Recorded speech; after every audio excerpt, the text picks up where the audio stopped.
મુખ્યમંત્રી રેખા ગુપ્તા પર મુખ્યમંત્રી નિવાસ સ્થાને લોક દરબાર દરમિયાન હુમલો થયો। જન સુનાવણી દરમિયાન હુમલો કરનાર વ્યક્તિ રાજકોટનો નિવાસી રાજેશ સાકરિયા હોવાનું ખુલ્યું છે। તેઓ કોઠારિયા વિસ્તારમાં રહે છે અને રિક્ષા ચલાવીને પરિવારનું ગુજરાન ચલાવતા હતા। તેમના પરિવારજનોના મતે રાજેશ પશુ પ્રેમી છે અને માનસિક રીતે અસ્થિર રહે છે। ઘટનાના દિવસે દિલ્હીમાં શેરીના રખડતા કૂતરાઓ સંબંધિત સમાચાર જોઈ તે ભાવનાત્મક થયો અને અમદાવાદથી સીધો દિલ્હી પહોંચી ગયો હતો। તેની માતાએ જણાવ્યું હતું કે તે ઉજ્જૈન જવાનું કહીને નીકળ્યો હતો, પરંતુ દિલ્હી પહોંચી ગયો અને ત્યાંથી તેને ફોન કરીને જણાવ્યું હતું। તેણીએ કહ્યું કે તેનું માનસિક સંતુલન ઘણી વખત બગડતું હતું અને ઘરના લોકો સાથે પણ અવારનવાર મારામારી કરતો। ઘરના લોકો કહે છે કે પશુ પ્રેમના કારણે અચાનક આ પગલું લીધું હોઈ શકે છે। જ્યારે દિલ્હી પોલીસે રાજેશને પકડી લીધો છે અને તેના માનસિક સ્થિરતાની તપાસ સહિત કાયદેસરની કાર્યવાહી હવે શરૂ કરી દેવામાં આવી છે।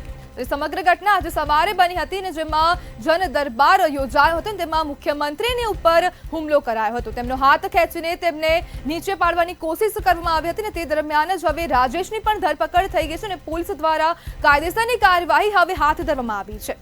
ત્યારે અનેક સવાલો ઉભા થઈ રહ્યા છે કે સીએમની સુરક્ષામાં આટલી બેદરકારી કેમ? શ્વાનના સમાચાર પર રાજેશ જે છે તે બેડ પર હાથ પછાડતો હતો અને તેની માનસિક સ્થિતિ અસ્થિર હોવાનું પણ પરિવારજનો દ્વારા કહેવામાં આવ્યું છે।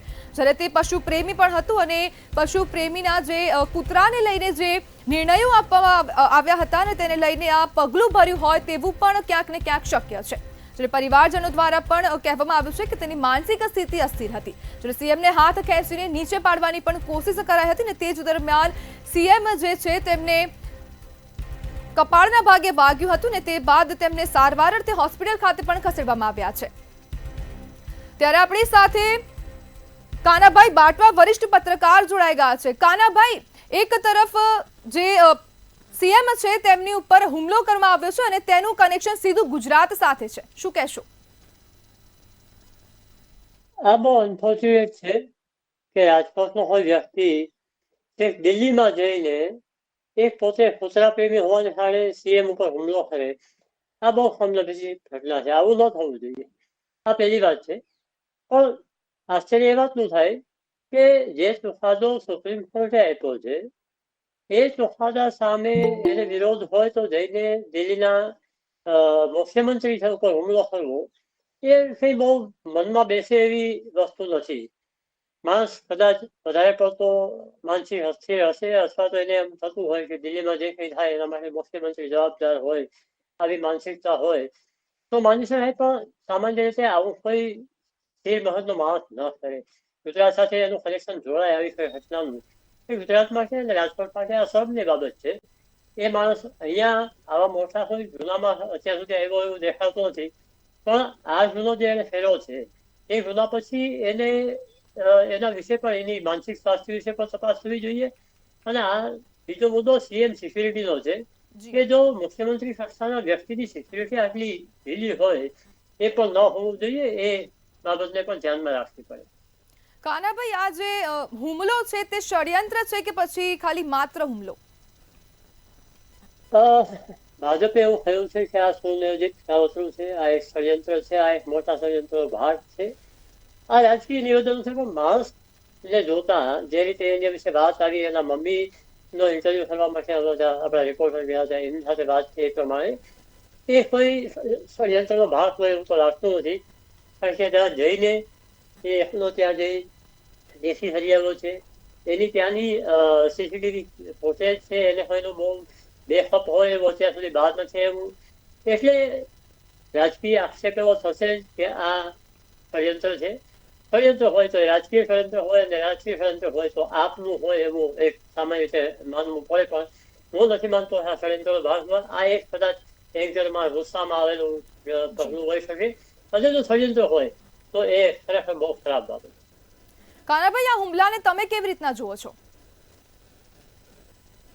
આ હુમલાને રાજકોટ માટે, ગુજરાત માટે શરમજનક છે એ દ્રષ્ટિથી જોઈ શકાય। આવો કોઈ પણ હુમલો લોકશાહીમાં દરેક બાબત એ તમારી રજૂઆતથી, વાતથી, ચર્ચાથી એનો ઉકેલ આવતો હોય છે। લોકશાહીમાં મારામારી કરવી એ ક્યાંય સ્થાન જ નથી, હિંસાને સ્થાન છે જ નહીં।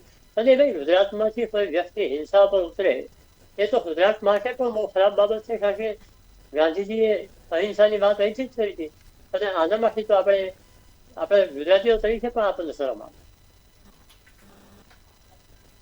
જે કાનાભાઈ, જે પ્રમાણે હવે સીએમ પર આટલી સરળતાથી હુમલો કરવામાં આવ્યો છે, તો પોલીસ બંદોબસ્ત અને સુરક્ષા એજન્સીઓની સુરક્ષા સામે પણ પ્રશ્ન ઊભા થાય છે. શું કહેશો?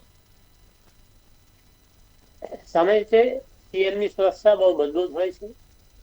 ગુજરાતમાં નરેન્દ્રભાઈ આવ્યા ત્યારથી એમણે એ બાબતે બહુ સરસ ધ્યાન આપ્યું હતું અને મુખ્યમંત્રીની સુરક્ષા જ્યારે હમણાં જ અમારા કાર્યક્રમમાં પણ મુખ્યમંત્રી આવીને ગયા. મને ખબર છે કે એની સુરક્ષા કેટલી બધી મજબૂત હોય છે અને કેટલી બધા સાત કોઠા વીંધવા પડે એ પરિસ્થિતિ હોય છે. પણ દિલ્હીના મુખ્યમંત્રી એમને લોકો સુધી પહોંચવાની જે એની તાલાવેલી હતી એટલે એ સિક્યુરિટીને પાછળ રાખતા હતા. આ પેલા પણ એ વાત આવતી હતી સિક્યુરિટી પાછળ રાખી અને પોતે લોકોની નજીક જાય છે.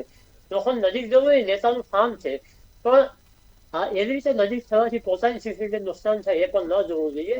માત્ર રેખા ગુપ્તા જ નહીં, આ બધા જ રાજ્યોના સીએમની સિક્યુરિટી બાબતે પણ એક વખત પુનઃવિચાર થવો જોઈએ અને એની એસઓપી નક્કી હોવી જોઈએ કે આટલું જ થઈ શકે ને આટલા લોકો એની સુરક્ષામાં હોવા જોઈએ, આટલું લેયર હોવું જોઈએ અને આથી નજીક પર માણસ ન જઈ શકે એવી વ્યવસ્થાઓ કરવી જોઈએ. જી કાનાભાઈ, જોડાવા બદલ આપનો આભાર.